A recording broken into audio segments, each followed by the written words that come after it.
It is important to understand that our naval presence here is to perform three important objectives, one of which is to deter further escalation emanating from maritime direction from Russian Federation.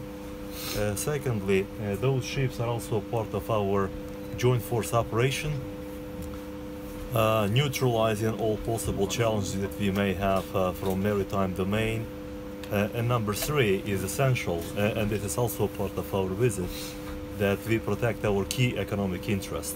As we all understand, our key ports of Mariupol and Berdyansk, they perform extremely important national functions to deliver important goods and to channel our export to our partner countries, and our Navy currently is heavily involved in protection of our key security and economic interests. Lieutenant General, can I ask a question? Sure.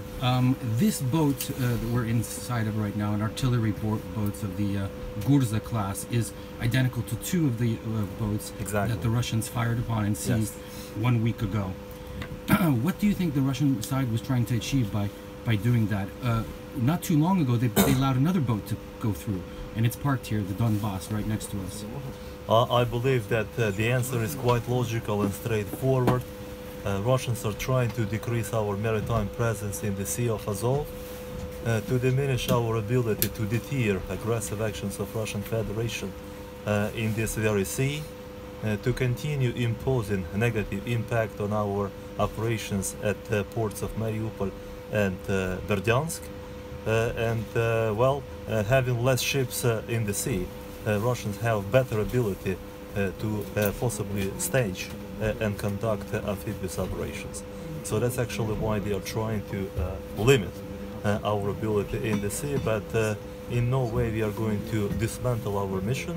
It will continue on, and we will continue to build up our military maritime posture in our territorial waters, protecting our sovereignty and territorial integrity. If I can ask another question, how serious is the threat from Russia in the near term of further incursions into Ukraine or complete economic blockade of the Azov Sea for Ukraine? Well, it is highly credible. You have just seen what happened over the last weekend with a direct attack on Ukrainian ships from Russian Federation, and we do not underestimate the potential of Russian military forces which are deployed around the border of Ukraine, and the potential of Russian maritime fleet which operates from the area of Akvatory of Black Sea and Azov. So we should continue strengthening our national defense capacity, and we should continue to build up modern military capabilities.